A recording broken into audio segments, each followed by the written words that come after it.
चलिए प्रारंभ करते हैं। हाथ जोड़ ले में। नमो अर्हंताणम, नमो सिद्धाणम, नमो आर्याणम, नमो उवज्झायाणम, नमो लोये सब्ब साहूणम, मोक्षमार्गस्य नेतारम्, भेत्तारं कर्म भूभृताम्, ज्ञातारं विश्वतत्त्वानां, वन्दे तद्गुणलब्धये, वन्दे तद्गुणलब्धये। प्रतिदिन जो हम पाठ पूजन में पढ़ते हैं मंगलाष्टक, उसमें एक श्लोक पंच कल्याणक से संबंधित आता है, उसको और पढ़ के हम प्रारंभ करेंगे। यो गर्भावतरोत्सवो भगवताम, जन्माभिषेकोत्सवो,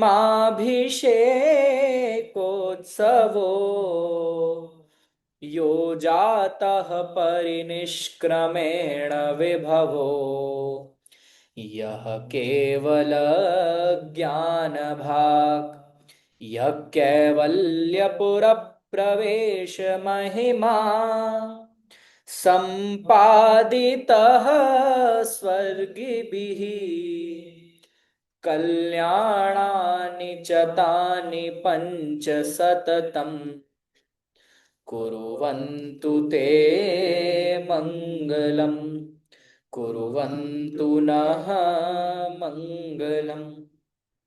मंगलाष्टक का ये छंद, ये श्लोक, ये शार्दूल विक्रीडित छंद में लिखा हुआ ये श्लोक हमें रोज पंच कल्याणकों की याद दिलाता है। और हम कहते हैं कि ये पंच कल्याणक मेरा मंगल करें, कुर्वन्तु ते मंगलम।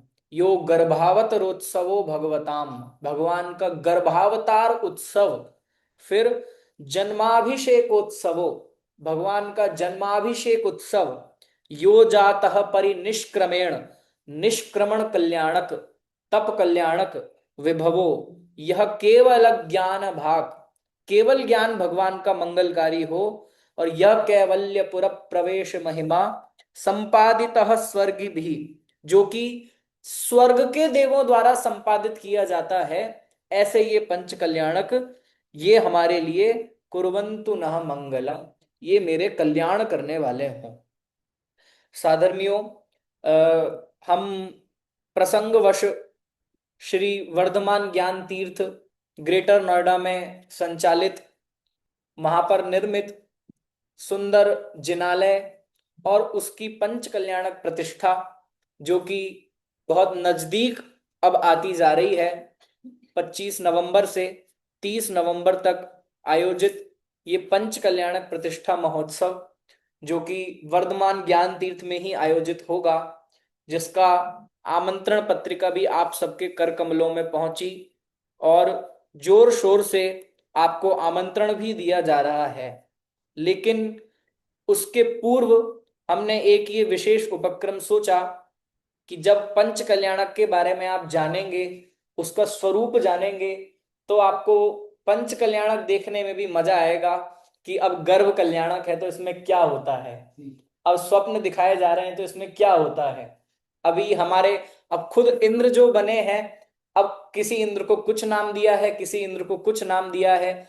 अब उन्हें यदि मेरे नाम का क्या मतलब है, मैं कौन से स्वर्ग का देवता हूं, मैं कौन से स्वर्ग का इंद्र हूं, यही नहीं पता है, और आपने पात्र भी ग्रहण किया है, ठीक है।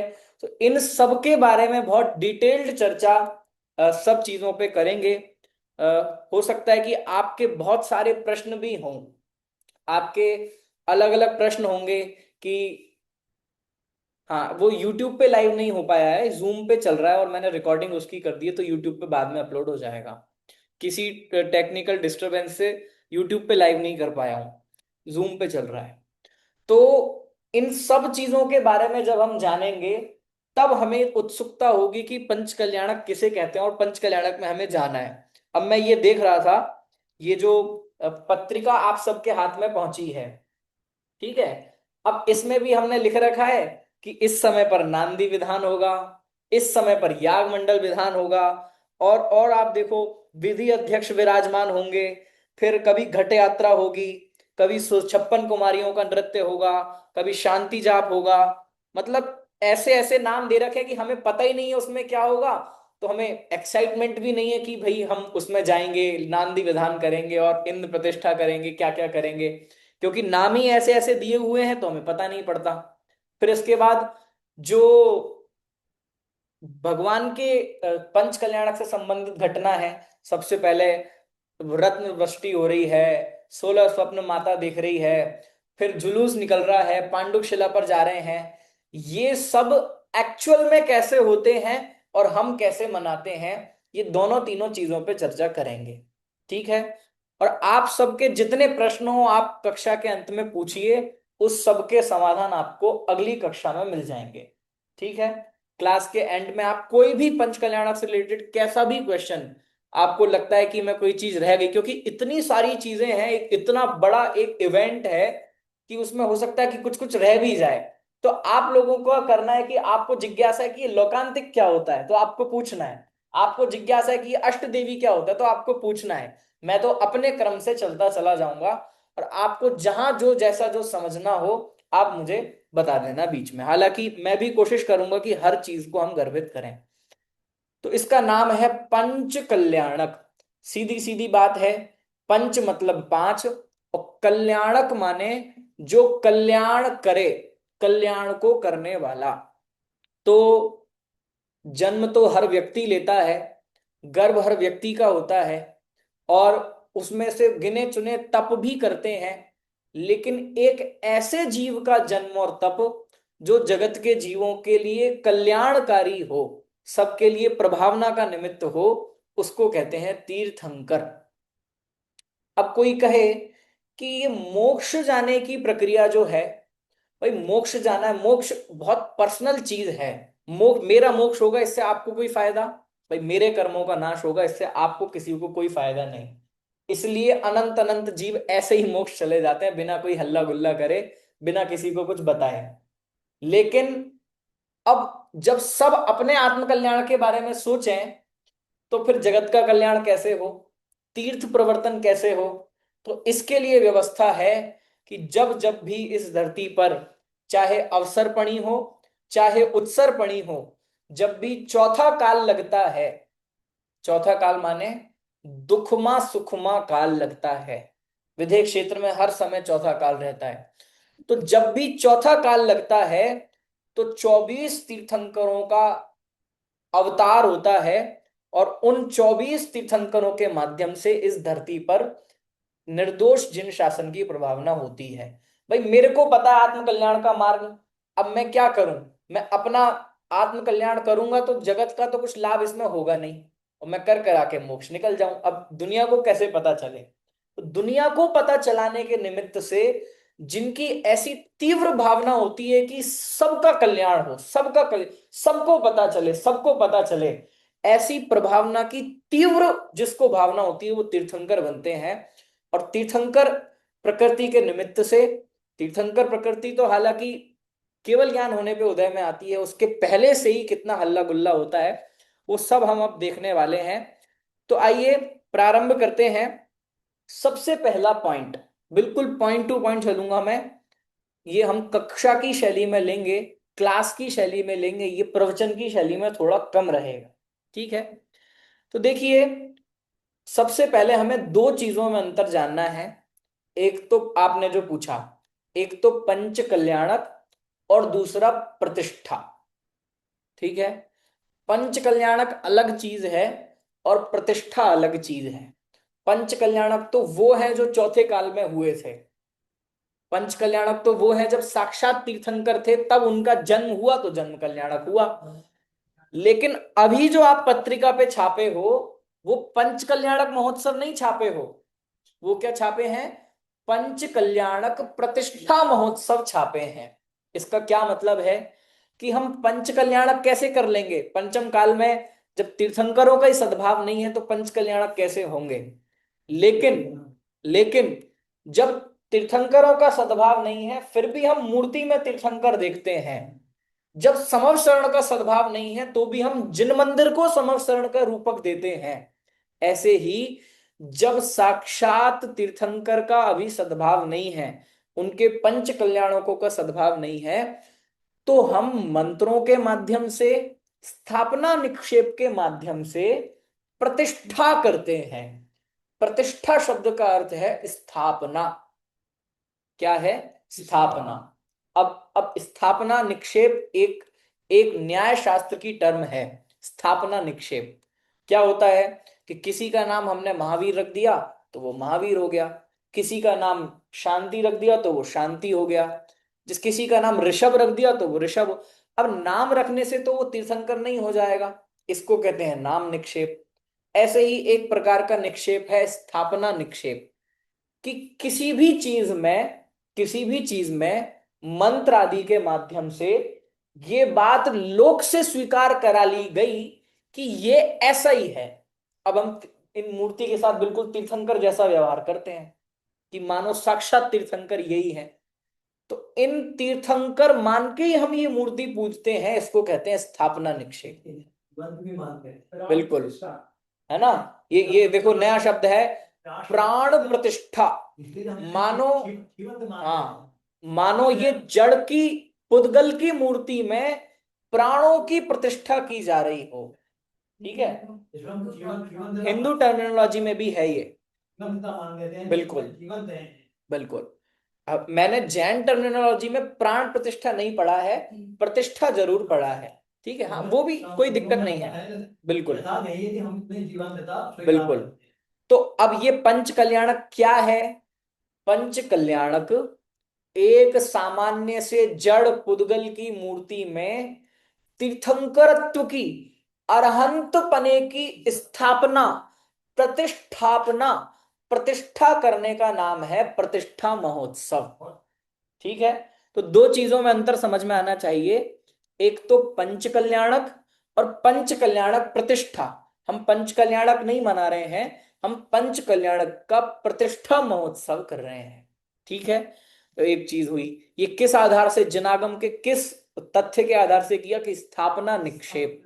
स्थापना निक्षेप, पूरी दुनिया स्थापना निक्षेप से चलती है। अरे आप एक फोटो में भी खुद की स्थापना कर लेते हैं। मान लो मेरा चित्र लगा है तो आप ये कहोगे कि देखो ये संदेश है ना, अपने पिताजी का लगा, बिल्कुल देखो ये पिताजी। तो स्थापना से कोई भी दुनिया की चीज को कहीं पे भी स्थापित किया जा सकता है। ठीक है, स्थापना भी दो तरह की होती है, एक तो तदाकार, एक अतदाकार। कि जैसे उस व्यक्ति का आकार था हमने वैसा ही आकार बनाया, उसको बोलते हैं तदाकार। ठीक है, और या फिर अतदाकार स्थापना हम रोज लौंग में भी कर लिया करते हैं, कभी कोई चावल में भी कर लिया करता है, किसी भी चीज की कल्पना हो जाती है। ठीक है, तो ये कोई कल्पना नहीं है, ये स्थापना निक्षेप का ओरिजिनल कॉन्सेप्ट है। मंत्रों के माध्यम से हम उस चीज के साथ ऐसा व्यवहार करने लग जाते हैं।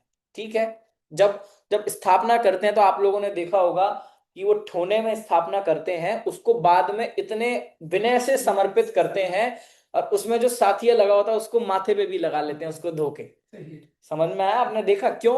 वो गंधोदक हो गया है। अरे आपने साक्षात बोला अत्र अत्र तिष्ठ तिष्ठ, आओ आओ बैठो बैठो, वहां बिठा लिए, स्थापना की है। बिल्कुल मेरे जो है हृदय में आप वहां भी नहीं बिठाया। बिल्कुल, ये हम कोई ठीक है भाई, आइए बैठिए, अरे वहां नहीं, इधर हमारे पास में, ऐसे बदमाश तो अपने। तो ये स्थापना निक्षेप का कॉन्सेप्ट है। ठीक है, अब पंच कल्याणक प्रतिष्ठा भी दो तरह की है, एक तो ओरिजिनल प्रतिष्ठा और एक पंच कल्याणक का नाटकीयता। क्या बोला?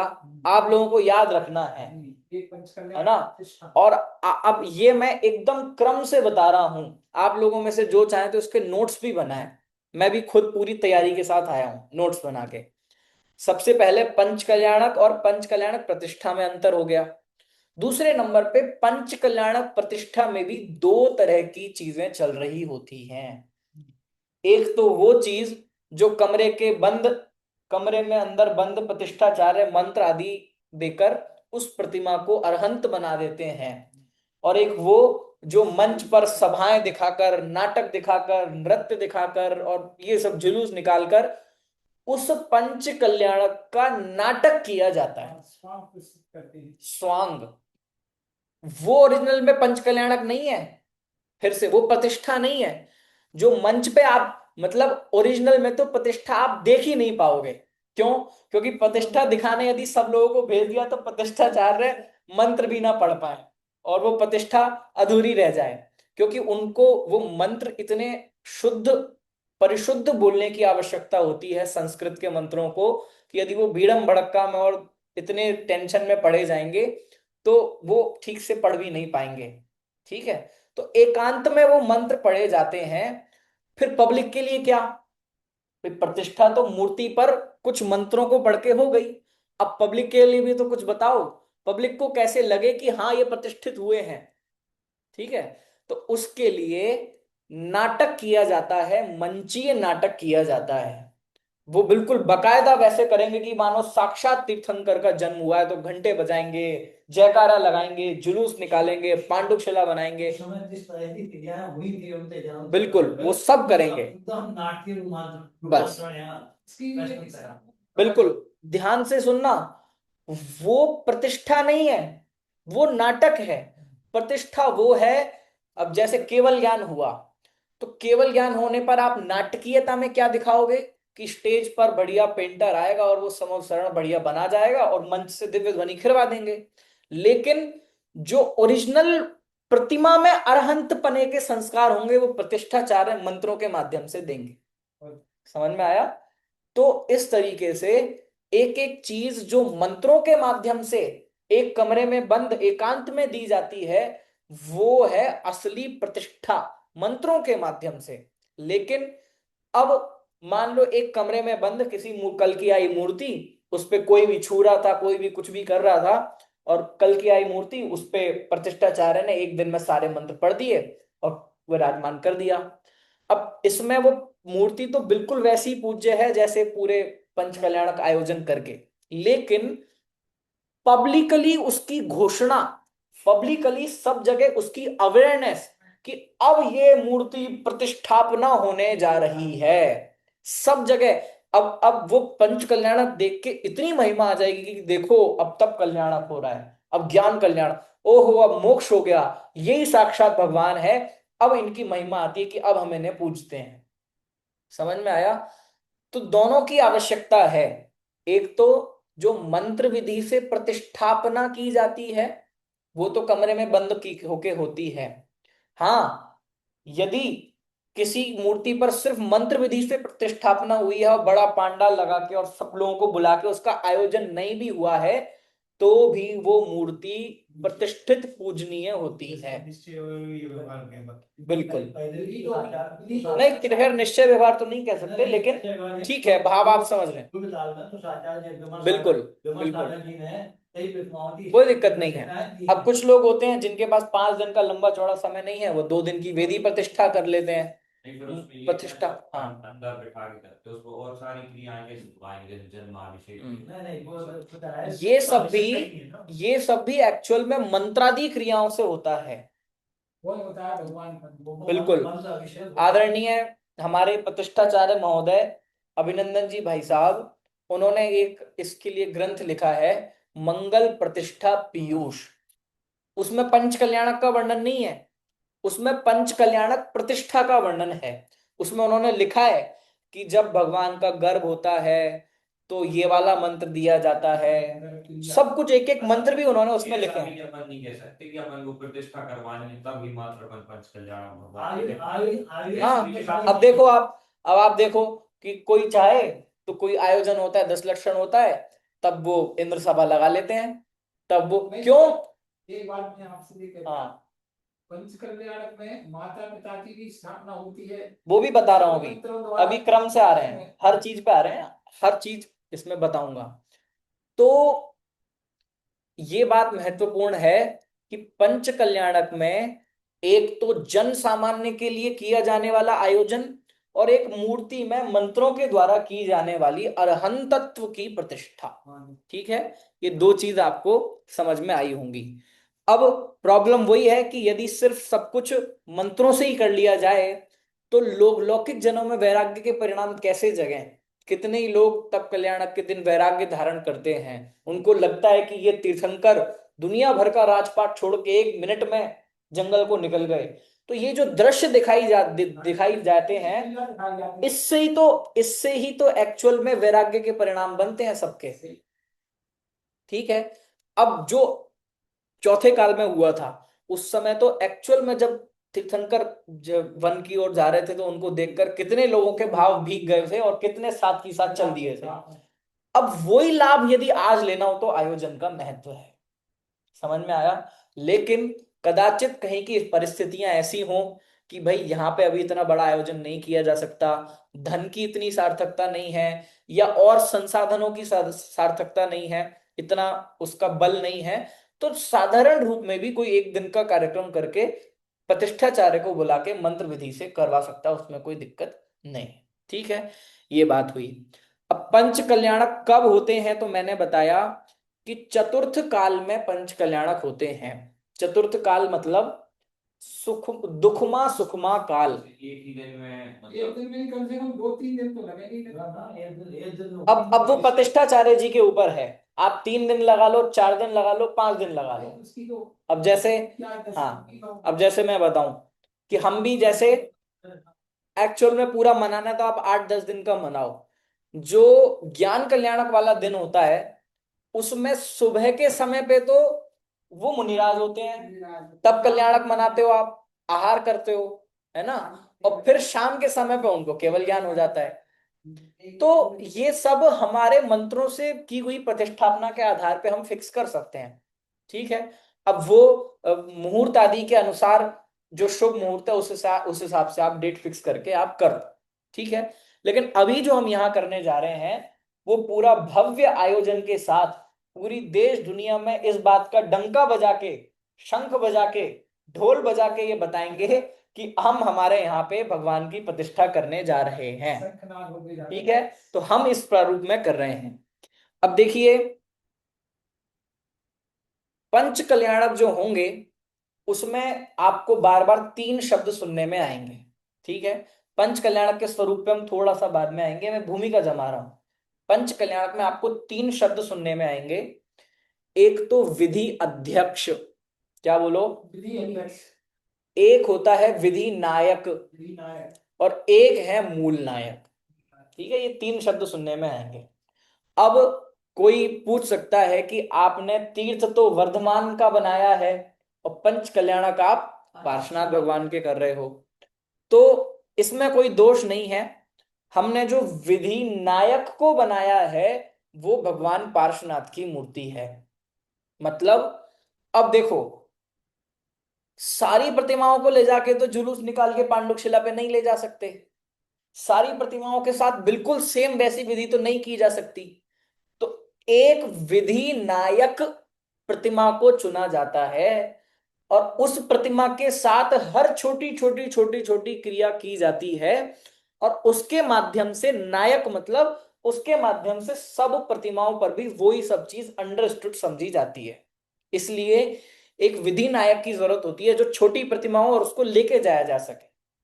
वो मंत्र विधि से तो सब बड़ी छोटी सब प्रतिमाओं का पंचकल्याणक साथ साथ होता है, साथ साथ चलती है। बिल्कुल, बट नाटकीय उसमें विधि नायक बनाए जाते हैं। हाँ, विधि नायक बिल्कुल। ठीक है, अब तीसरे नंबर पे मैंने बताया विधि अध्यक्ष। विधि अध्यक्ष, ठीक है, प्रेसिडेंट, मतलब कि एक ऐसे जिनबिंब जो पहले से प्रतिष्ठित हैं उनकी साक्षी में, उनकी साक्षी में हम वो पूरा पंच कल्याणक महोत्सव कर रहे हैं। ठीक है, तो हमारे पंच कल्याणक के विधि अध्यक्ष कौन होंगे, ये सामने हमारे मूर्ति विराजमान है, आदिनाथ भगवान का जिनबिंब हमारे लिए विधि अध्यक्ष होंगे। ठीक है, तो मूल नायक हमारे यहाँ कौन है, मूल नायक भगवान महावीर स्वामी इस पंच कल्याणक के प्रसंग में, और दूसरा विधि नायक कौन है, भगवान पार्श्वनाथ की एक अष्टधातु की प्रतिमा आई है और तीसरे नंबर पे विधि अध्यक्ष कौन है? तो ये शिवाजी पार्क जिन मंदिर से हम आदिनाथ भगवान का जिनबिंब यहाँ पर लेके आए हैं, तो ये विधि अध्यक्ष हैं। ठीक है। और हम एक एक्स्ट्रा में स्फटिक मणि की निर्मल सीमंदर स्वामी की मूर्ति भी विराजमान करने जा रहे हैं। तीर्थंकर परमात्मा मतलब होते हैं चौथे काल में, तब भी ऐसी कोई प्रतिष्ठा होती होगी जिन्हें बनाने के लिए? बिल्कुल। सुनो सुनो, नहीं, ये अच्छा प्रश्न है। ये पूछ रहे हैं कि जब साक्षात तीर्थंकर होते हैं तब भी प्रतिष्ठा की जरूरत पड़ती है क्या, यही प्रश्न है। तो जब ओरिजिनल पंच कल्याणक है उसमें तो जरूरत है नहीं, लेकिन चतुर्थ काल में भी प्रतिष्ठा होती थी। सबसे पहली प्रतिष्ठा बोलो किसने की होगी? भरत चक्रवर्ती ने। भरत चक्रवर्ती, ऐसा उल्लेख आता है कि भरत चक्रवर्ती ने कैलाश पर्वत पर जिनालयों की स्थापना की थी अष्टापद पे, तो वो उसने प्रतिष्ठा करवाई थी। समझ में आया? तो उस समय पर भी पंच कल्याणक तो 24 ही होंगे। जो वो प्रतिष्ठा होगी वो जब जो एक्चुअल अरिहंत भगवान है जब वो हो जाएंगे उसके बाद वो प्रतिष्ठाएं होगी। पर क्या जब एक्चुअली एक तीर्थंकर का काल चल रहा होता है उस टाइम पर भी उस समय पे आवश्यकता ही नहीं पड़ती आवश्यकता नहीं। भाई, जब साक्षात ऐसे बीच में तीर्थंकर का काल है, आदिनाथ भगवान की स्थापना करें, हमें आदिनाथ भगवान का जन्म मंदिर बनवाना है, उनके कल्याणक तो हो चुके पूर्व। बिल्कुल। उनकी प्रतिष्ठा हो अब वही ना, अब देखो भरत चक्रवर्ती ने आदिनाथ भगवान के मोक्ष जाने के बाद उन्होंने जिनालयों की स्थापना की, क्योंकि जब तक अजितनाथ भगवान का काल नहीं आ रहा है तब तक लोगों को आधार चाहिए है। समझ में आया? तो जिन मंदिर आगे बनेंगे। तो जिन मंदिर की जरूरत है, और कुछ जिन मंदिर जो अकृत्रिम होते हैं, जो हम सुबह नंदीश्वर दीप की पूजा कर रहे हैं, उनकी कोई प्रतिष्ठा नहीं, वो तो अनादिकाल से जैसे हैं वैसे ही होते हैं। तो ये प्रतिष्ठा का अपने आप में महत्व है, जो कि चतुर्थ काल में भी भरत चक्रवर्ती से ये परंपरा चली। ठीक है। तो सेम ऐसा है कि चतुर्थ काल में भी असंख्यात असंख्यात जीव ऐसे हैं जो बिना कुछ हल्ला गुल्ला किए, बिना कुछ शोर मचाए मोक्ष चले जाते हैं, किसी को पता नहीं पड़ता। लेकिन तीर्थंकरों का विशेष पुण्योदय से जगत के जीवों को भी पता पड़े और साक्षात दिखे कि देखो ये होता है मोक्ष और मोक्ष मार्ग। तो ये दिखाने के लिए, प्रभावना के लिए ये पंच कल्याणक होते हैं। यदि ये नहीं होंगे तो कैसे जगत के जीवों को मोक्ष मार्ग मिलेगा? आप जरा कल्पना करो, यदि पंच कल्याणक या तीर्थंकर नहीं हो तो तीर्थ प्रवर्तन नहीं होगा। तो ये व्यवस्था बहुत महत्वपूर्ण है। ठीक है। अब ये पत्रिका मैं समझता हूं कि आप सभी के पास पहुंच चुकी है। आप ये पत्रिका के आधार से भी मैं जो जो चीजें बताऊंगा वो भी आप समझ सकते हैं। ठीक है। तो सबसे पहले पंच कल्याणक महोत्सव, दूसरा पंच कल्याणक प्रतिष्ठा महोत्सव, और फिर इसके बाद प्रतिष्ठा महोत्सव में भी दो चीजें, एक तो नाटकीयता और दूसरी मंत्र विधि के द्वारा होने वाली स्थापना निक्षेप की विधि। ठीक है। तो अ, वैसे सामान्यतः लोग आदिनाथ भगवान का या नेमिनाथ भगवान का, पार्श्वनाथ महावीर भगवान का ज्यादा पंचकल्याणक करते हैं, क्योंकि उनमें थोड़ी घटनाएं एक्स्ट्रा हो जाती हैं। आदिनाथ भगवान के में आप आरंभ दिखा सकते हो जगती का, नेमिनाथ भगवान में भी थोड़े इवेंट्स मिल जाते हैं। पार्श्वनाथ भगवान का भी थोड़ा बहुत कम किया जाता है, लेकिन हमारे यहाँ पर हम तीर्थंकर पार्श्वनाथ का पंचकल्याणक करने वाले हैं। अब एक चीज और बहुत महत्वपूर्ण, बहुत महत्वपूर्ण, कि हम बोलते हैं कि बाल तीर्थंकर के पंच कल्याणक होंगे। बाल तीर्थंकर गर्भ में आए, बाल तीर्थंकर जन्म हुआ, फिर तीर्थंकर ने दीक्षा ले ली, ये ऐसा बोलेंगे, मंच से भी बोला जाएगा, लेकिन टेक्निकली ये सही नहीं है। फिर से रिपीट करता हूं, बाल जन्म कल्याणक के दिन मंच से हम भी यही चिल्लाएंगे कि बाल तीर्थंकर का जन्म हुआ। जब जन्म हुआ तब तीर्थंकर नहीं। जब जन्म हुआ है वो तीर्थंकर नहीं है। तीर्थंकर शब्द का क्या मतलब है? तीर्थंकर शब्द का मतलब है तीर्थ को करने वाला। जो तीर्थ को करे वो तीर्थंकर। तो तीर्थंकर स्वयं तीर्थ को कब करते हैं? तीर्थ मतलब धर्म का प्रवर्तन, धर्म प्रभाव वो कब करते हैं? जिससे तेरा जाए सो तीर्थ। तो जब समव शरण में दिव्य ध्वनि खिलती है तब वो वास्तव में तीर्थंकर कहलाते हैं। मतलब चौथे कल्याणक पर जाके वो एक्चुअल में तीर्थंकर संज्ञा को प्राप्त होते हैं। लेकिन हम उसी का उपचार करके कि वो तीर्थंकर गारंटी से होने वाले हैं, मतलब इसमें इफ एंड बट नहीं है। यदि 6 महीने पूर्व रत्नों की वर्षा हुई है तो वो गारंटी से तीर्थंकर होंगे ही होंगे, इसलिए उपचार से हम उन्हें कह देते हैं कि बाल तीर्थंकर का जन्म हुआ है। लेकिन जो तीर्थंकर प्रकृति है, तीर्थंकर नाम का एक नाम कर्म है, वो नाम कर्म का उदय आता है जब वो केवल ज्ञानी होते हैं। समझ में आया? या ये कह सकते हैं कि वो नाम कर्म का उदय केवल ज्ञान होने के साथ समव शरण के निमित्त से समव शरण लगता है, कुबेर सारे इंद्र आ रहे हैं, दिव्य ध्वनि खिल रही है, ये सब नाम कर्म तीर्थंकर प्रकृति का है। ठीक है, तो इस तरीके से ये भी एक बात महत्वपूर्ण जानने की है। चलिए अब और कुछ कुछ छोटी छोटी चीजें हैं। जैसे हम आपको रोज यहाँ पे एक मंडप बनाया जाएगा जहां पे रोज मालाएं की जाएंगी, जाप की जाएगी, और आप ये पत्रिका भी देखेंगे। तो इस पत्रिका में रोज के कार्यक्रम में सबसे पहला कार्यक्रम है शांति जाप। तो ये शांति जाप कुछ अलग से नहीं है। शांति जाप हाँ हाँ यही होंगी, और ऐसे प्रतिज्ञा की जाती है कि हम 21,000 जाप करेंगे, इन दिनों में हम 51,000 करेंगे। तो ये जाप इसलिए, इसमें कुछ खास वो नहीं है, मेन इसका महत्व यही है कि हम उस जाप के माध्यम से शुद्ध मंत्रों का, पंच परमेष्टि आदि का स्मरण करके पंच कल्याणक की निर्विघ्न समाप्ति की भावना भाते हैं।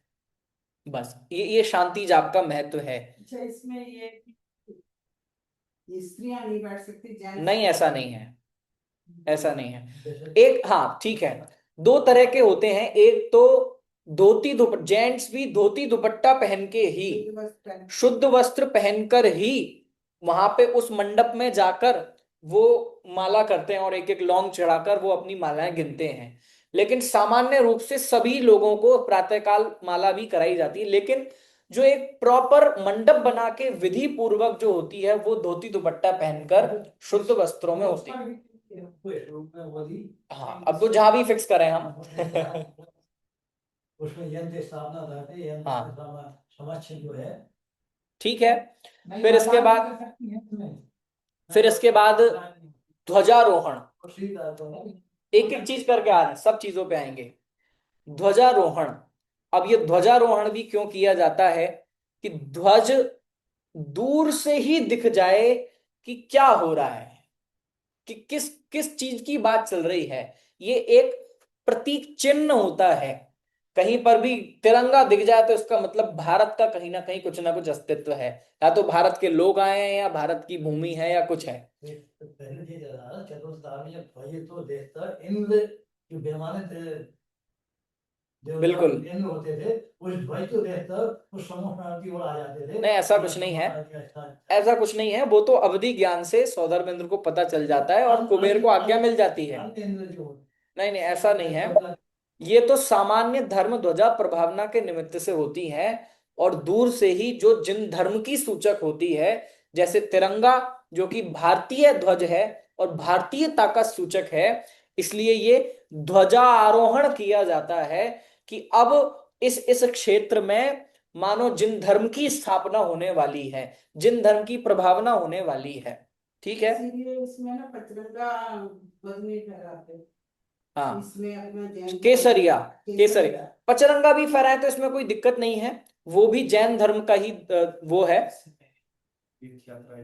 हाँ, अब ये जो जिनेंद्र रथ यात्रा है, मंगल शोभा यात्रा है, ये भी मूलतः पंच कल्याणक के आरंभ के लिए ढिंडोरा पीटना है कि अब पंच कल्याणक प्रारंभ हो रहा है। सबसे पहले जो पहले दिन जिनेंद्र यात्रा होगी, क्या है ये कि पंच कल्याणक आरंभ हो रहा है, इसके लिए जगत में ढिंडोरा पीटना है। सबको बता रहे हैं चिल्ला चिल्ला के कि अब हमारा पंच कल्याणक महोत्सव प्रारंभ होने जा रहा है, आप लोग भी सब इसमें सम्मिलित होइए। ये किसका महत्व है? ये रथ यात्रा जो शोभा यात्रा निकाली जाती है। फिर हाँ, अब देखिए कि पहले ही दिन में दोपहर के समय, हाँ पहले इसके पहले और देख लेते हैं कि ये जो पहला दिन है ये क्या है। ये यहाँ पे लिखा रखा है कि गर्भ कल्याणक पूर्व क्रिया, मतलब पंच कल्याणक के इवेंट में गर्भ कल्याणक के पहले क्या क्या काम होते हैं उन सब के दृश्य हम आपको पहले दिन दिखाएंगे। ठीक है। गर्भ कल्याणक मतलब तीर्थंकर, तीर्थंकर अब मैंने बता दिया फिर भी तीर्थंकर बोल रहा हूं तो आप समझना कि वो जो जीव आ रहा है वो गर्भ में आने के पहले क्या क्या काम हो रहे हैं इस धरती पे, वो चीज के दृश्य नाटकीयता में भी और मंत्रों में भी हम, चमत्कार मत्कार नहीं है कुछ, उस समय ये पुण्य है। उस समय की स्थितियां, जिन ठीक परिस्थितियों है। में उस जीव को इस धरती पर जो आया है, ठीक है। कहा जाता है कि तो तीर्थंकर का जन्म होता है तो उस समय धर्म जो है समाप्ति का होता है। और तो इस तरीके से, इस तरीके से ये पहला दिन क्या है, प्रतिष्ठा के लिए भी और पंच कल्याणक के लिए भी गर्भ के पहले होने वाली चीजें। अब देखो ये पत्रिका जिन जिन के पास हो आप पीडीएफ भी खोल सकते हैं, हम इसी क्रम से चल रहे हैं। अब इसमें लिखा है चित्र अनावरण होता है, ये भी एक प्रतीक है कि हमारी परंपरा क्या है, हम उसको बताएं। विधि अध्यक्ष के बारे में मैंने बताया कि विधि अध्यक्ष विराजमान होते हैं। अब इसके बाद लिखा है मंगल कलश स्थापना और नांदी विधान। ठीक है। अब सारे इंद्रों को बोला जाएगा कि आपको नांदी विधान में कंपलसरीली बैठना है। अब ये नांदी विधान क्या है, नांदी विधान कुछ नहीं है, नांदी एक मंगल सूचक शब्द है और संपूर्ण प्रतिष्ठा के पहले का एक मंगलाचरण है। हम कोई भी काम प्रारंभ करने के पहले एक मंगलाचरण करते हैं, तो ये नांदी विधान और मंगल कलश स्थापना, ये एक पंच कल्याणक प्रतिष्ठा करने की अब प्रतिज्ञा कर रहे हैं हम। प्रतिज्ञा पूर्वक जैसे आचार्य मंगलाचरण करते हैं तो ग्रंथ की प्रतिज्ञा करते हैं कि निर्विघ्न समाप्ति हो, इस भावना से पंच परमेष्टि का स्मरण करते हैं। तो हम भी जितने भी इंद्र आदि बने हैं वो सब बैठ के या सभी लोग बैठ के नांदी विधान करते हैं, ये पंच कल्याणक का मंगलाचरण है। ठीक है। और कलश भी सिर्फ ना ही जैन संस्कृति में, भारतीय संस्कृति में कलश को मंगल माना गया है, शुभ माना गया है। तो हम कलश की स्थापना करते हैं, उसमें सरसों आदि जो शुभ सामग्री है उसको डालकर हम कलश की स्थापना भी करते हैं। अब एक महत्वपूर्ण चीज है इंद्र प्रतिष्ठा। ठीक है। इंद्र प्रतिष्ठा, इंद्र प्रतिष्ठा का क्या मतलब है, इंद्र की प्रतिष्ठा, जो लोग इंद्र बने हैं या फिर माता पिता भी बने हैं, कोई लोकांतिक देव बने हैं या जो जो भी जैसे जैसे, ये मूलतः तो इंद्रों के लिए है। तो इंद्र प्रतिष्ठा मतलब आपको उस दिन प्रतिष्ठाचार्य के माध्यम से आपको लक्ष्य करके कुछ मंत्र ऐसे पढ़ दिए जाते हैं कि अब आप जिस रेगुलर गोत्र के हो, जिस रेगुलर कुल के हो, वो सब छोड़कर आप में इंद्रपने की स्थापना हो चुकी है। अब आपके घर में कोई सूतक पातक होगा तो आपको नहीं लगेगा और ना ही आपको वहां जाना है, क्योंकि अब आपको पूरी तरह से इंद्रपने की स्थापना कर चुकी जा चुकी है। समझ में आया। सिर्फ इतना ही नहीं, जो पूरा पांडाल बनाया जाएगा, पूरा कैंपस बनाया जाएगा, उसमें भी बनारस नगरी की स्थापना की जाएगी। उसके साथ भी ऐसा व्यवहार किया जाएगा जैसे कि ये बनारस नगरी है। इसके भी मंत्र होते हैं। पर इसमें बात बताओ, जैसे एक तीर्थंकर के अलग अलग कल्याणक अलग अलग स्थान पे होते हैं, तो फिर वो कैसे उस चीज में घटित हो। हाँ तो क्या दिक्कत है भाई, ओरिजिनल जब कल्याणक होते हैं तब तो कोई जरूरत ही नहीं है मंत्र आदि की, क्योंकि जब ओरिजिनली सब हो रहा है। हाँ। तो अब हम जैसे पार्षद भगवान का कर रहे हैं तो हम उस कैंपस में जहां पार्षद भगवान ने जन्म लिया उस जगह की स्थापना वहां कर देंगे। वन में जाएंगे तो वन में जाएंगे तो वन की स्थापना होगी। सब मंत्रों से हो जाता है, सब मंत्रों से हो जाता है, स्थापना निक्षेप से सब कुछ संभव है। महावीर स्वामी का है या जो है, ठीक है। तो वो प्रतिष्ठाएं तो आप लोग जो अंदर पर्दे से पीछे जो चल रही है वो ये बाहरी, उससे कोई मतलब नहीं। ठीक है। और वो जो तो ज्ञान मंडल पूरे 24 तीर्थंकरों का ही उसमें इस तरीके से हमने इन सामान्य मनुष्यों में इंद्रपने की प्रतिष्ठा कर दी कि अब ये सामान्य इंसान नहीं है, ये इंद्र है। वही इंद्र है जो समव शरण में साक्षात बैठते हैं, जो स्वर्गों में रहते हैं, ये वही वाले इंद्र हैं। अब इसमें स्थापना हो गई है और सब लोगों को भी इनके साथ वैसा ही व्यवहार करना है। समझ में आया?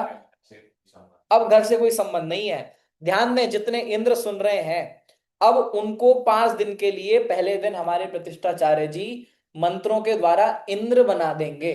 अब आपको घर बार से कोई संबंध नहीं बचेगा उन 5 दिनों में। चाहे सूतक लगे चाहे पातक लगे, वो आपको नहीं लगेगा। व्यापार आपको आपको इस तरीके से मंत्र आदि की शुद्धि कर दी गई है।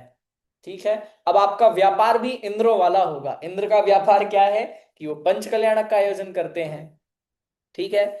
अब देखो, मुझे बहुत बहुत महत्वपूर्ण प्रकरण जो लेना है वो लेना है इंद्रों इंद्रों का स्वरूप। ठीक है, आज तो पूरा नहीं होगा, कल की क्लास में हम लेंगे इंद्र इंद्र क्या होते हैं। ठीक है। अब हमने यहाँ पे 12 इंद्र बनाए हैं। उस दिन अ, पत्रिका विमोचन हुआ था तो स्टेज से थोड़ा साइंटिस्ट का किया भी गया था कि हम सबसे मेन पात्र मानते हैं किसको? सौधर्म इंद्र को। लेकिन जो आसपास बिठाए हुए जितने इंद्र होते हैं, अब हम नाटकीयता में तो ये शो कर रहे हैं कि ये सौधर्म इंद्र की सेना है, मान लो ये सौधर्म इंद्र के ही पार्ट है। लेकिन लेकिन वैभव में, पावर में, शक्ति में, ज्ञान में और विशुद्धि में, हर तरह से ऊपर ऊपर के इंद्र उतने ज्यादा बलशाली और उतने ज्यादा वैभववान, उतने ज्यादा उत्कृष्ट होते हैं। तो ये साधारण इंद्र होते हैं, नीचे सौधर्म इंद्र सबसे नीचे वाला इंद्र है। तो मानते सबसे नीचे है। अब वो नाटकीयता है, व्यवस्था है, बस ये समझो। लेकिन सौधर्म नाम का पहले नंबर का स्वर्ग है, उसका जो राजा है वो है सौधर्म इंद्र। फिर ईशान आदि 16 इंद्र जाते हैं, तो अब 16वें स्वर्ग का देव वो ज्यादा बड़ा हुआ कि सौधर्म इंद्र ज्यादा बड़ा जी हुआ? नीचे वाले के पास दादाजी है ना? ऊपर वालों के पास हाँ, दादाजी का अभाव बिल्कुल। होता जाता है। अब प्रश्न हो सकता है, प्रश्न हो सकता है कि आपने सौधर्म इंद्र को लीडर क्यों बनाया? आपने आनत प्राणत के जो 16वें स्वर्ग के इंद्र हैं उनको तो साइड में बिठा रखा है और सौधर्म इंद्र को राजा बना रखा है। ऐसा क्यों? क्योंकि जैसा अंकल जी ने बोला कि नीचे के इंद्रों में राग ज्यादा होता है। जी तो ये भी तो राग है। पंच कल्याण करने का विकल्प क्या है ये? तो ये ध्यान देना, ऊंचा काम नहीं माना जा रहा है इंद्रों की दृष्टि से। वो 16वें स्वर्ग का इंद्र सोचता है कि ये तो मैंने सौधर्म इंद्र को ड्यूटी लगा रखी है, वो कर देगा। आपको समझ में आ रही है बात? क्यों? क्योंकि वो 16वें स्वर्ग का इंद्र है, वो सोचता है कि मैं ये काम करूंगा। बात समझ में आ रही है? क्यों? क्योंकि उसको उतना राग नहीं बचा है, वो और उसके ऊंचे लेवल के काम करेगा ना। सब सुनिए, सुनिए, ये इंद्र आते हैं, ये इंद्र आते हैं, लेकिन व्यवस्था की जिम्मेदारी सौधर्म इंद्र के पास होती है। इंद्र आते हैं, आते हैं, बिल्कुल आते हैं। सर्वार्थ सिद्धि के देव को भावी नहीं होता है। हाँ, सर्वार सिद्धि के देव अहमेंद्र बोलते हैं उन्हें। वो अपने स्थान पे ही जब जन्म होता है, वो सब बताऊंगा मैं। जन्म होता है तो अपने स्थान पे 7 कदम आके चल के नमस्कार करते हैं और वहीं की वहीं बैठ जाते हैं, हमारा हो गया। हमें जाने का मन नहीं है। श्रद्धा भक्ति बस। हाँ, तो वो वहीं पे अपनी समर्पण प्रकट। अहमेंद्रों के लिए ऐसा कथन है, लेकिन इंद्र लोग आते हैं, आया ना। 100 इंद्रों की उपस्थिति में होता है। तो कल कल की जो कक्षा होगी, मैं आपको 100 इंद्रों की गिनती गिनाऊंगा। 100 इंद्र कौन कौन से हैं और उन सारे इंद्रों का क्या क्या रोल है। अब आप लोग जितने भी लोग इंद्र बने हो, आपको क्या क्या नाम दिया गया है वो आप याद करके आना, और कल पता चलेगा कि आपको कौन से स्वर्ग का नाम दिया गया है, आपको कौन से स्वर्ग की उपाधि, कौन से स्वर्ग का राजा बनाया गया है, वो आपको पता चलेगा। अब ये जो राजा है, ये राजा का भी कॉन्सेप्ट कुछ खास नहीं है। इतना सा है कि धरती के सारे जितने राजा होते हैं वो सब माता पिता के प्रभाव से, माता पिता का इतना तेज होता है कि साक्षात तीर्थंकर आने वाला है तो उसके प्रभाव से वो उनके सामने झुकते हैं। तो इस तरीके से राजाओं का भी ये कॉन्सेप्ट है। और जो यहाँ पे मेरे सामने लोग बैठे हैं वो तो बहुत सारे प्रश्न कर रहे हैं, पूछ रहे हैं, चर्चा कर रहे हैं। लेकिन जो लोग ऑनलाइन जुड़े हैं उनके पास भी कोई बंदिश नहीं है, वो भी चाहे तो जूम पर और चाहे मेरे पास लिखित माध्यम से भी बाद में अपने प्रश्न किसी भी प्रकार के हो तो भेज सकते हैं। कल का विषय, हाँ क्या, जुड़े हुए हैं तो। हाँ लगभग हमारे साथ 32 लोग जूम पर जुड़े हैं और यूट्यूब पर हम किसी कारणवश आज लाइव नहीं कर पाए हैं। ये जो क्लास आज की हुई है ये यूट्यूब पर अपलोड हो जाएगी, ठीक है। तो इस तरीके से हम पहुंचे इंद्र प्रतिष्ठा तक। अब इसके बाद होता है याग मंडल विधान। अच्छा, नंदी विधान और याग मंडल विधान दोनों अलग अलग होते हैं, बिल्कुल। नांदी विधान और याग मंडल विधान अलग अलग होते हैं। नांदी विधान तो सामान्य मंगलाचरण रूप किया जाता है और याग मंडल विधान में भी याग शब्द का अर्थ होता है यज्ञ, है ना। यज्ञ शब्द का अर्थ कोई अग्नि वाला यज्ञ नहीं, ये सामान्य पूजन अर्चना विधान का नाम ही यज्ञ है, ठीक है। यज्ञ मतलब पूरा प्रतिष्ठापना, आयोजन, ये भी तो ठीक है, यज्ञ- ये भी पूरा यज्ञ है। हाँ अब ये सब बताऊंगा। यज्ञ नायक बनाते हैं। अब यज्ञ नायक एक्चुअल में ओरिजिनल उसमें नहीं होते हैं, ओरिजिनल पंचकल्याणक में। वो तो आपने इस पंचकल्याणक का कर्ता धर्ता बना दिया, इस यज्ञ का नायक है। ओरिजिनल में तो सौधर्मेंद्री यज्ञ नायक होता है, वही पूरा यज्ञ की व्यवस्थाएं करता है। तो ये जो याग मंडल विधान है ये कुछ नहीं है, ये नव देवताओं की हम पूजन करते हैं। ये भी प्रारंभ में शुभ मंगल स्वरूप नव देवताओं का पूजन करके देवशास्त्र गुरु को आह्वान किया जाता है। और हम आपकी साक्षी में विधि अध्यक्ष के सामने करते हैं ना ये याग मंडल विधान, तो आपकी साक्षी में हम ये प्रतिष्ठा कराना चाहते हैं, इसलिए आप हमें आशीर्वाद देवें। ये भावना है याग मंडल विधान में। हाँ बिल्कुल, वो नव देवता में सब शामिल है। नव देवता, 24 तीर्थंकर और तीनों लोकों में जितने तीर्थंकर और जितने भी जिनबिंब हैं हम सबको नमस्कार करते हैं, ठीक है। तो इस तरीके से ये याग मंडल विधान का महत्व है। फिर इसके बाद 5-7 मिनट बचे हैं। इसके बाद अभी हम कहां पे हैं, गर्भ नहीं हुआ है अभी, गर्भ के पहले क्या क्या होता है वो हम देख रहे हैं, ठीक है। तो अब आपको लेके चल रहे हैं भगवान के गर्भ में आने के 6 महीने पहले। कितना, 6 महीने पहले, ठीक है। आज मेरे पास समय नहीं है इसलिए इंद्र का स्वरूप नहीं बता रहा हूं। इंद्र का स्वरूप हम तत्वार्थ सूत्र जी के आधार से और हम कल देखेंगे, और 100 इंद्रों की गिनती गिनाऊंगा जो कि भगवान के पंच कल्याणक में समव शरण में मौजूद होते हैं। 100 इंद्र वो कल आपको गिनाऊंगा। हर कल्याणक में नहीं होते, जरूरी नहीं है, लेकिन समव शरण में ऐसा उल्लेख है कि 100 इंद्रों की उपस्थिति होती है, क्योंकि 12 सभा होती हैं। अब 100 इंद्र में एक इंद्र शेर भी होता है, 100 में से एक इंद्र शेर भी है, तो जरूरी थोड़ा ना कि वो हर समय शेर वहां पे बैठा ही रहे कुछ करे ही। लेकिन समव शरण में सब होते हैं, समव शरण में सब होते हैं। तो अभी मैं आपको लेके चल रहा हूं कि गर्भ होने से 6 महीने पहले जो हम आपको 25 तारीख को दृश्य दिखाएंगे, गर्भ के पहले 6 महीने क्या होता है कि भगवान के गर्भ में आने के ही 6 महीने पहले, अब आप सोचो गर्भ में आने के 6 महीने पहले वो कहां पर हैं, स्वर्ग में, ठीक है। और स्वर्ग में उनके साथ कैसा बर्ताव हो रहा है कि उनकी मालाएं मुरझा गई हैं 6 महीने पहले, ठीक है। आपने सुना होगा कि जब भी स्वर्ग से कोई जीव च्युत होता है तो मृत्यु के 6 महीने पहले उसकी मालाएं मुरझाती हैं, वैभव काम करना बंद कर देते हैं, नौकर चाकर काम करना बंद कर देते हैं, उसको लगने लग जाता है कि अब तुम्हारा टाइम आ गया है। तो वहां पे उस जीव की ऐसी अवस्था है। और यहां पर स्वर्ग के सौधर्मेंद्र के द्वारा कुबेर को नियुक्त किया जाता है। कुबेर सौधर्मेंद्र का खजांची है, तो कुबेर को नियुक्त किया जाता है कि जाओ जहां पर तीर्थंकर का जन्म होने वाला है, पहली चीज तो उस नगरी का सौंदर्यीकरण किया जाता है। जैसे अयोध्या है तो अयोध्या ये इंद्रों ने आकर निर्माण किया। अयोध्या मतलब जिसको कोई जीत ना सके, जिससे कोई युद्ध ना कर सके, वो अयोध्या, ठीक है। अरिभी योद्धम ना शक्या, कोई भी अरि यानी कि शत्रु जिसको जीत ना पाए वो अयोध्या है।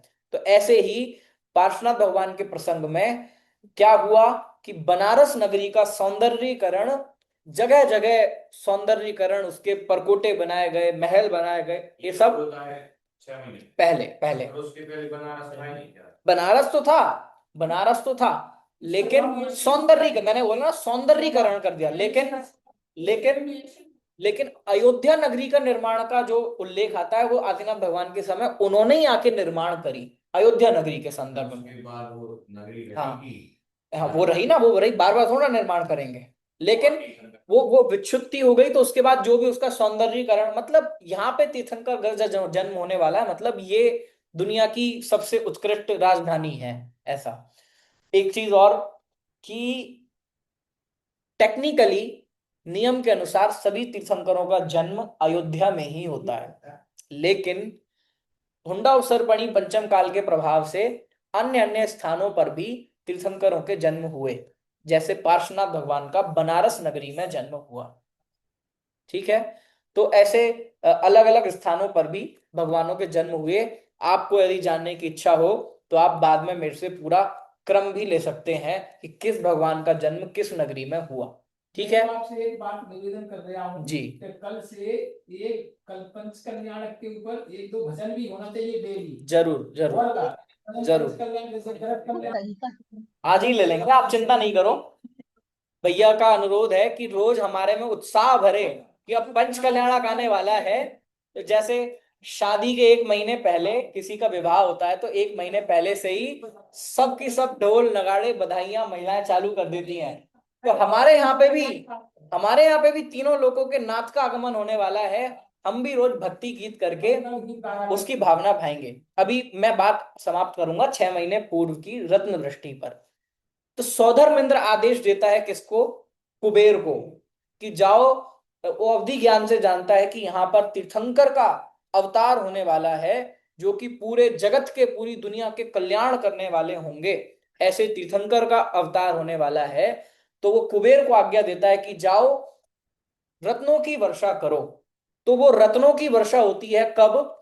गर्भ में आने के 6 मास पूर्व इंद्र की, सौधर्म इंद्र की आज्ञा से कुबेर को नियुक्त किया जाता है। मैं थोड़ा देख रहा था तो मुझे रत्नों के नाम भी मिले एक ग्रंथ में। वो रत्नों के नाम 2-3 मिले कि हरित मणि, ये शायद से वो हरे कलर का जो पन्ना होता है वो हो सकता है। अब उस समय का तो क्या ही होता होगा, अब हम क्या ही उसका कल्पना करें। इंद्रनील मणि, पद्म राग मणि, ऐसे बहुत सारे मणियों के नाम भी मुझे मिले। और एक और काम, पूरी पृथ्वी सुगंधित जल से सींची जाती है, कहीं पर भी कोई दुर्गंध आदि ना बचे, सब जगह खुशहाली हो।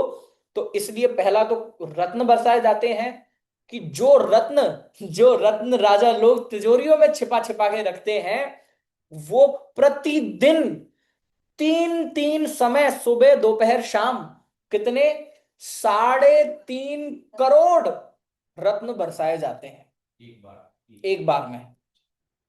और ये किस लिए होता है?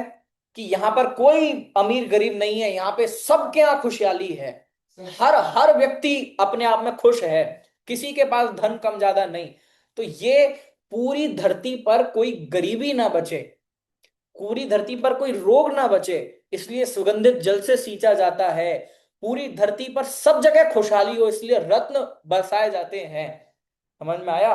तो हो सकता है कि लोग झाड़ू लगाते हो तो झाड़ू में धूल की जगह रत्न निकलते हो। इस बात का मतलब कि पिताजी तो जो वनस्पतियों से आच्छादित कर देते हो सकता है ये प्रतीकात्मक हो, लेकिन रत्न वृष्टि का प्रॉपर उल्लेख है। फसलें बहुत रत्न वृष्टि का प्रॉपर उल्लेख है। ये तो तीर्थंकर का पुण्य है कि जहां पे उनका जन्म होना है, वहां पर ना तो किसी तरह की इकोनॉमिकली, ना ही किसी तरह सौंदर्य की दृष्टि से वहां पे कोई कमी आने वाली नहीं है ना।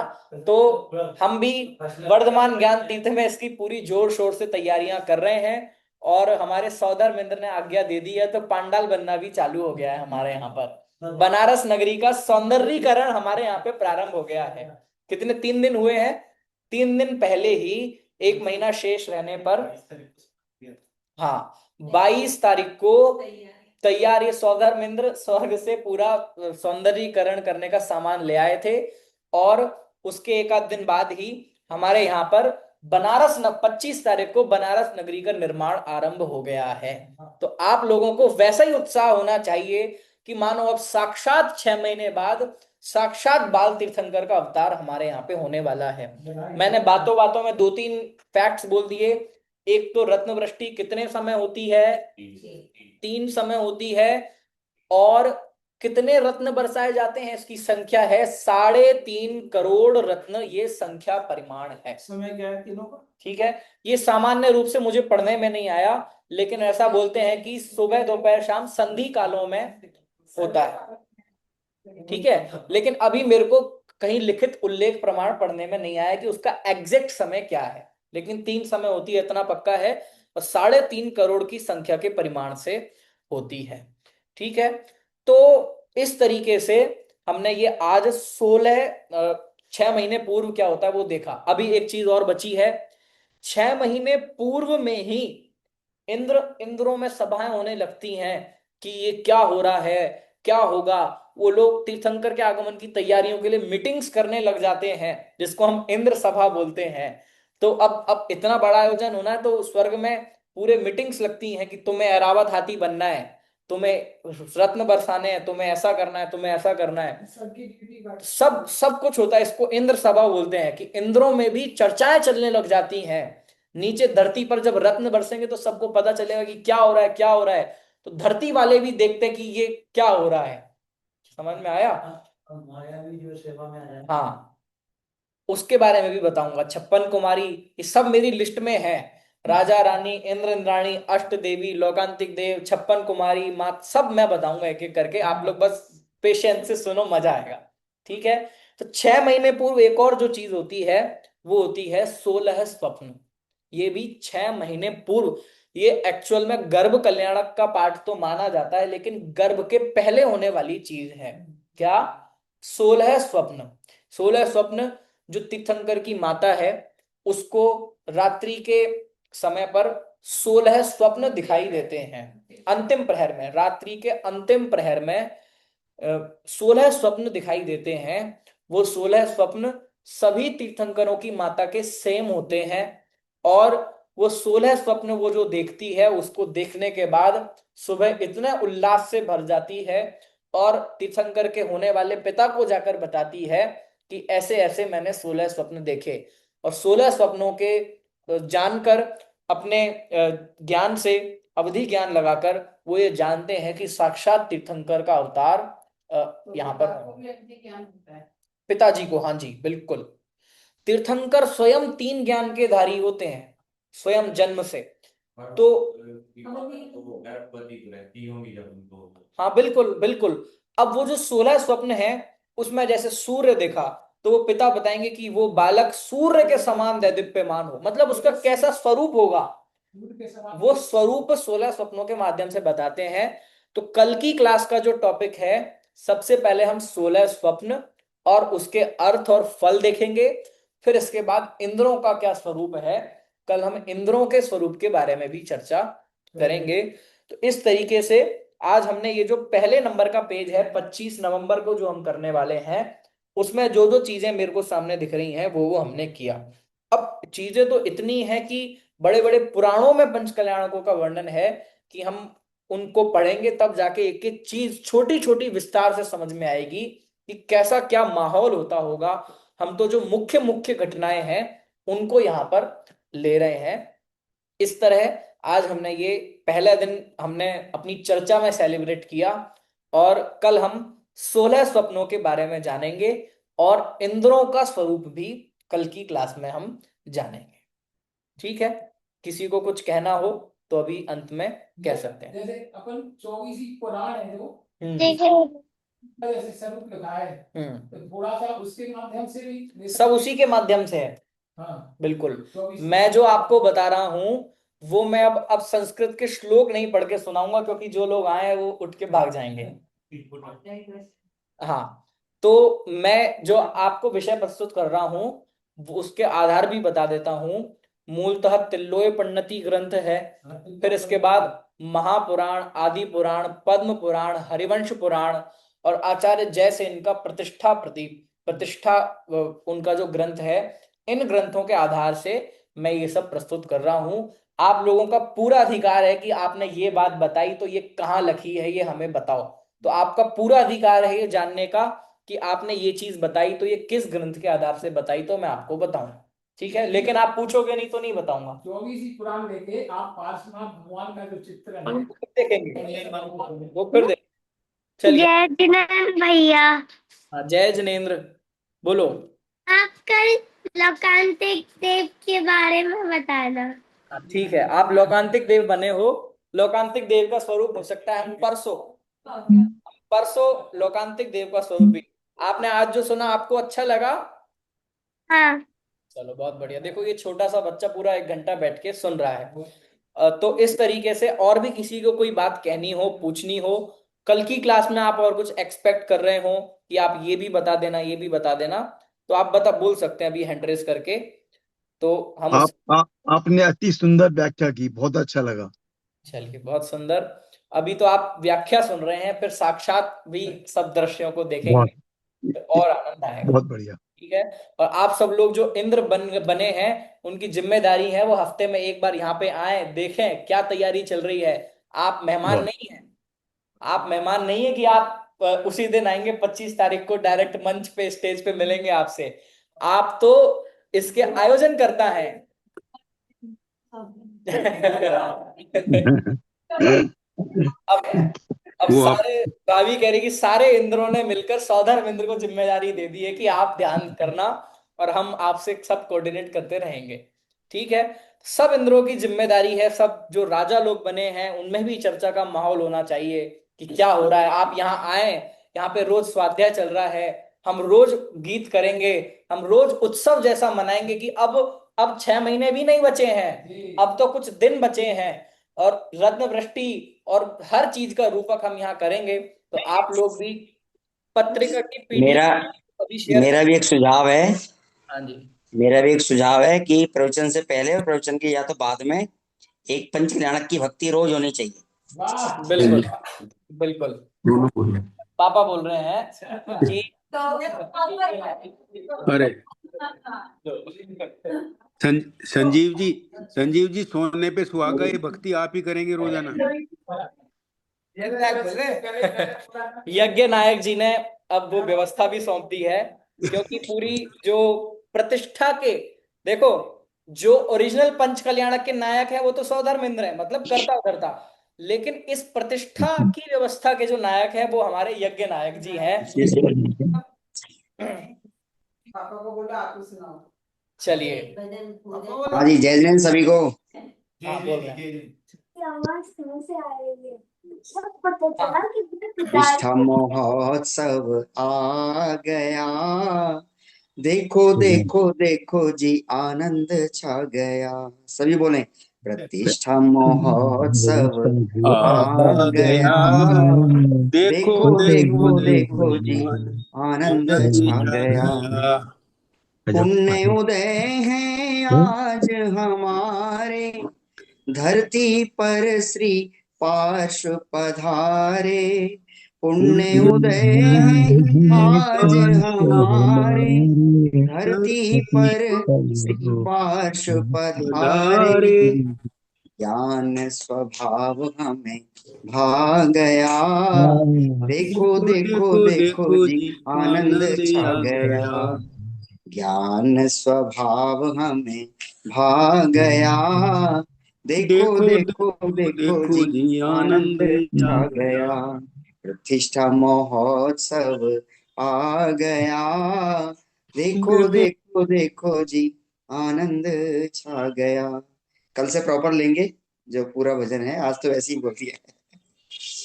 चलिए, बोलो प्रतिष्ठा महोत्सव की जय हो। चलिए बोलो पंच कल्याण प्रतिष्ठा महोत्सव की।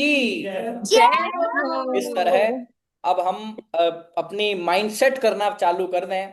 अब साक्षात तीर्थंकर का अवतार इस धरती पे होने वाला है, और कल से जो भी इंद्र बने हैं या जो भी साधर्मी जुड़े हैं, उनके फोन माता पिता के पास, इंद्र के पास, सब जगह जाने चाहिए। अरे क्या हुआ, अरे क्या हुआ, सबको बधाई दो, आपस में एक माहौल क्रिएट करो कि मानो साक्षात तीर्थंकर आने वाले हैं। उनको बोलो कि क्या तैयारियां हैं, क्या किया जा रहा है, आप आओ वर्धमान तीर्थ में देखो और इसका उत्साह बनाओ। तो इस जो तरीके भी से पात्र बने हैं सबसे कहें कि वो संभव हो तो अवेलेबल रहे प्रतिदिन। बिल्कुल। तो जो भी पात्र बने हैं वो प्रतिदिन की ये शाम की सभा में आप अवेलेबल रहें, और इसकी रिकॉर्डिंग भी हम YouTube पर बाद में अवेलेबल कर देंगे, और हो सके तो कल हम लाइव भी YouTube पर करें। कल से शुरू चलिए। करेंगे, भक्ति कर दिया जाएगा। बिल्कुल, शुरू में भी एक भक्ति करेंगे और अंत में भी एक भक्ति बहुत बढ़िया। करेंगे, और ये पत्रिका आपको धीरे धीरे आपके घरों में पहुंच जाएंगी। चलिए, बोलिए पार्श्वनाथ भगवान की जय। जय हो। जय जिनेंद्र भैया, जय हो। निर्माणी स्तुति करेंगे सामान्य रूप से। निज निधि निज में बताए, जय जिनेंद्र भैया, उसके लिए जिनवारी माँ को वंदना। सभी को सादर जय जिनेंद्र। जय जिनेंद्र। जय जिनेंद्र।